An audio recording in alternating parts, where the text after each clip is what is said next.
እስቲ አስቡት 38 ዓመታት፣ 38 ክረምቶችና 38 በጋዎች፣ ዓለም ሲለዋወጥ፣ ትውልድ ሲተካ፣ ሕፃናት አድገው አዛውንት ሲሆኑ፣ እሱ ግን እዚያው ነው። በዚያች ጠባብ ምንጣፍ ላይ ለአንድ ቀን ወይም ለአንድ ወር አልጋ ላይ መዋል ምን ያህል ከባድ እንደሆነ አስቡት። ዛሬ የምናወራው ግን ስለ ጥቂት ቀናት አይደለም፣ ስለ 38 ረጅም ዓመታት ነው። 38 ዓመታት፣ ይህ ቁጥር ለአንዳንዶቻችን ሙሉ የሕይወት ዘመን ነው። 38 ክረምቶች መጣው ሲሄዱ፣ እርሱ ግን እዚያው ነው፣ በኢየሩሳሌም በበጎች በር አጠገብ ቤተ ሳይዳ በሚባለው የመጠመቂያ ስፍራ። ቤተ ሳይዳ ማለት የምህረት ቤት ማለት ነው። ነገር ግን ለዚህ ሰውዬ ስፍራው የምህረት ሳይሆን የትዕግስት መቃብር ነበር።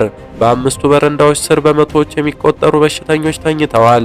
ዕውሮች፣ አንካሶች፣ ሽባዎች፣ ሁሉም ዓይናቸው አንድ ቦታ ላይ ነው። ያቺ መጠመቂያ ስፍራ። በዚያች መጠመቂያ ስፍራ በዓመት አንድ ጊዜ መልአኩ ወርዶ ውሃውን ሲያናውጠው ቀድሞ የገባ ይድናል።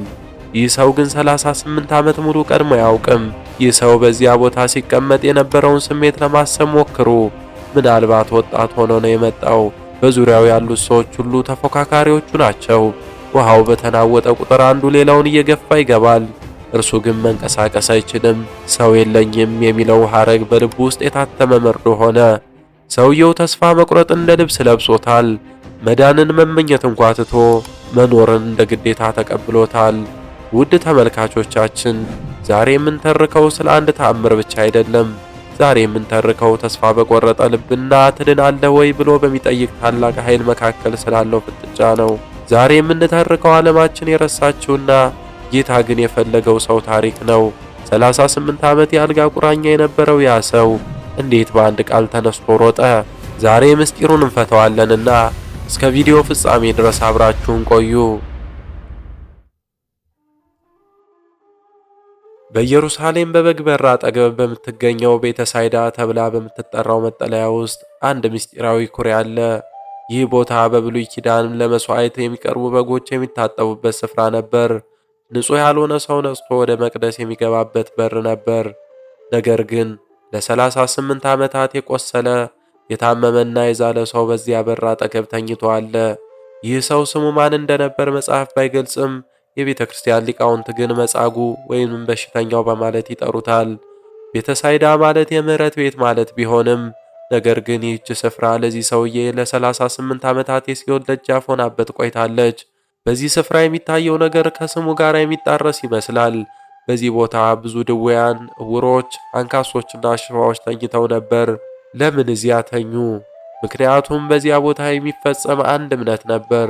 የእግዚአብሔር መልአክ አልፎ አልፎ ወርዶ ውሃውን ያናውጠዋል። ውሃው በተናወጠ ጊዜ ቀድሞ የገባ ይፈወሳል።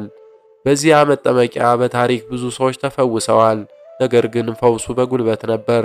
ቀድሞ የገባ ይድናል ይላል መጽሐፉ። ይህም ማለት ብርቱ ደካማውን ገፍቶ የሚድንበት፣ ሀብታሙ ድሃውን ጥሎ የሚሮጥበት ሥርዓት ነበር። 38 ዓመት ሙሉ መጻጉዕ የተገፋው ሰው ስለሌለው ብቻ ሳይሆን ጉልበት ስላልነበረው ጭምር ነው። ይህ ቦታ የሰው ልጅን አቅመቢስነት ያሳያል። ሁሉም ሰው ለራሱ ብቻ የሚሮጥበት፣ ደካማው የሚገፋበት ስፍራ ነው። 38 ዓመት ሙሉ የተኛውን ሰው አስቡት። ዓመታቱ ሲነገሩ ቀላል ይመስላሉ። ነገር ግን 38 ክረምቶችና በጋዎች አልፈዋል። ሰውየውንም የቅርብ ዘመዶቹ ሰልችተውት ይሆናል። አብረውት የነበሩ ብዙዎች ተፈውሰው ወይም ሞተው አልፈዋል። እሱ ግን አሁንም እዚያው ነው፣ አሮጌው ምንጣፍ ላይ። ሊቃውንተ ቤተ ክርስቲያን ይህን 38 ዓመት ዝም ብለው አይመለከቱትም። እስራኤላውያን በምድረ በዳ ለ40 ዓመታት ተጉዘዋል። ነገር ግን ከቃዴስ በረሃ ወደ ሞዓብ ሜዳ ለመድረስ 38 ዓመት ፈጅቶባቸዋል። ኦሪት ዘዳግም ምዕራፍ 2 ቁጥር 14። ያ ትውልድ ለ38 ዓመት በምድረ በዳ እንደተንገላታ፣ ይህም ሰው ለ38 ዓመት በቤተ ሳይዳ ደጅ ላይ እየተሰቃየ ነበር።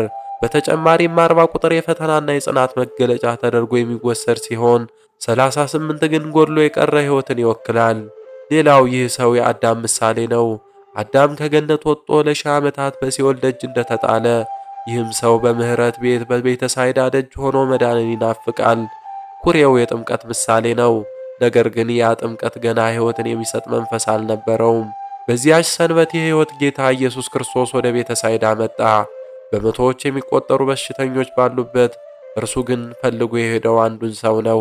በጣም ለረጅም ዘመን ለ38 ዓመት ወደ ታመመው ሰው ኢየሱስ አጠገቡ ቆመ። በሽተኛው ግን ቀና ብሎ አላየውም። ምናልባት ሌላ የሚመጸውተው ሰው መስሎት ይሆናል። ነገር ግን ድንገት አንድ የሚገርም ጥያቄ ሰነዘረለት። ልትድን ትወዳለህን? ይህ ጥያቄ ግራ የሚያጋባ ነው። ለ38 ዓመት የታመመን ሰው መዳን ትፈልጋለህ ብሎ መጠየቅ ምን ማለት ነው? ግን ኢየሱስ የጠየቀው የሰውነቱን መፈወስ ብቻ ሳይሆን የልቡን ፍላጎትና የሰውየውን ፈቃድና እምነት ነበር። ሰውየው ግን የመለሰው አዎን ብሎ አልነበረም። የልቡን ስብራት እንዲህ ሲል ገለጠ። ጌታ ሆይ፣ ውሃው በተናወጠ ጊዜ በመጠመቂያይቱ ውስጥ የሚያስገባኝ ሰው የለኝም። እኔም ስመጣ ሌላው ቀድሞኝ ይወርዳል። ይህ መልስ የሰውየውን ብቸኝነት ይገልጻል። ሰው የለኝም። ይህ ቃል በታሪኩ ውስጥ ትልቅ ዋይታ ነው። እርዳታ ለማግኘት ሰው ይፈልግ ነበር። ሰውየው መፍትሄውን በውሃ መናወጥ ውስጥ ብቻ እየጠበቀ ነበር። ሰው የለኝም ለሚለው ጩኸት የሰው ልጅ ኢየሱስ ክርስቶስ በፊቱ ቆመ። ኢየሱስ ክርስቶስም እስቲ ሰው ልፈልግልህ አላለውም። ቆይ ውሃው እስኪናወጥ ልርዳህም አላለውም። ይልቁንም በታላቅ ሥልጣን እንዲህ አዘዘው፣ ተነሳና አልጋህን ተሸክመ ሂድ። በዚያች ቅጽበት የሆነውን አስቡት። 38 ዓመት የሰለሉ ጡንቻዎች ተነቃቁ፣ የደረቁ አጥንቶች ተገጣጠሙ፣ ደም በደም ስሮቹ ውስጥ በኃይል ፈሰሰ። ለመጀመሪያ ጊዜ ቆመ። አልጋው ተሸካሚው ነበረች፣ አሁን ግን እሱ አልጋውን ተሸከማት። ይህ ተአምር በሰንበት ቀን መሆኑ ግን የአይሁድን መሪዎች አስቆጣቸው። ሰንበት ነውና አልጋህን ልትሸከም አይገባህም አሉት። እርሱ ግን የመለሰላቸው መልስ አጭር ነበር። ያዳነኝ እርሱ አልጋህን ተሸክመ ሂድ አለኝ። ሰውየው አልጋውን ተሸክሞ ሲሄድ ምን ማለቱ ነበር? ሊቃውንት እንዲህ ተረጉሙታል። ቀድሞ አልጋው ይሸከመው ነበር፣ ምክንያቱም የኃጢአት ባሪያ ነበርና። አሁን ግን እርሱ አልጋውን ተሸከመ፣ በኃጢአት ላይ አሸናፊ ሆነ። ይህ ታሪክ አንድ ጥልቅ መልእክት አለው። ሁላችንም ምናልባት በአንድ ችግር፣ በሱስ፣ በኃጢአት ወይም በጭንቀት ውስጥ ለዓመታት ታስረን የሚረዳኝ ሰው የለም እያልን ይሆናል። ነገር ግን የ38 ዓመቱን እስረኛ የፈታው ጌታ ዛሬም የኛን በር ያንኳኳል። የእርስዎ 38 ዓመት ምንድን ነው? ዛሬ ያንን አልጋ ለመጣል ዝግጁ ነዎት? ታሪኩ እዚህ ላይ አያበቃም። ከጥቂት ጊዜ በኋላ ኢየሱስ ያንን ሰው በቤተ መቅደስ አገኘው። አሁን ሰውየው አልጋው ላይ አይደለም፣ በቤተ መቅደስ እግዚአብሔርን እያመሰገነ ነው። ኢየሱስም እንዲህ አለው፣ እነሆ ድነሃል። ከዚህ የሚብስ እንዳይደርስብህ ለወደፊት ኃጢአት አታደርግ። ይህ ታላቅ ማስጠንቀቂያ ነበር። ከሥጋ ደዌ የከፋ የነፍስ ደዌ እንዳለ ያሳየበት ቅጽበት ሰውየው ሄዶ ያዳነው ኢየሱስ እንደሆነ መሰከረ። የዚህ ሰው መጨረሻ ፍጻሜው እንዲሆነ ከቤተ ሳይዳ አዘቅት ወጥቶ የአልጋ ቁራኝነቱን ጥሎ የክርስቶስ ምስክር ሆነ። ዛሬስ የእርስዎ ቤተ ሳይዳ ምንድን ነው? ለስንት ዓመት በጭንቀት ወይም በኃጢአት አልጋ ላይ ተኝተዋል? ሰው የለኝም እያሉ ስንት ዘመን አለፈ? ዛሬ ጌታ ባለንበት ቦታ ቆሞ ይጠይቀናል። ልትድኑ ትወዳላችሁን? ተነሱ፣ አልጋችሁን ተሸከሙና በድል ተጓዙ። ውድ ተመልካቾቻችን ቪዲዮ አስተማሪ ሆኖ ካገኛችሁት ላይክ በማድረግ ለሌሎች እንዲዳረስ የበኩሎትን ድርሻ ይወጡ። ለቻናሉ አዲስ የሆናችሁ እነዚህንና መሰል የመጽሐፍ ቅዱስ ታሪኮቹንና መንፈሳዊ ፊልሞችን ለማግኘት ቻናሉን ሰብስክራይብ ያድርጉ። ሕይወተ ቅዱሳን ሚዲያ፣ በፍቅር የቅዱሳንን ታሪክ እንተርካለን።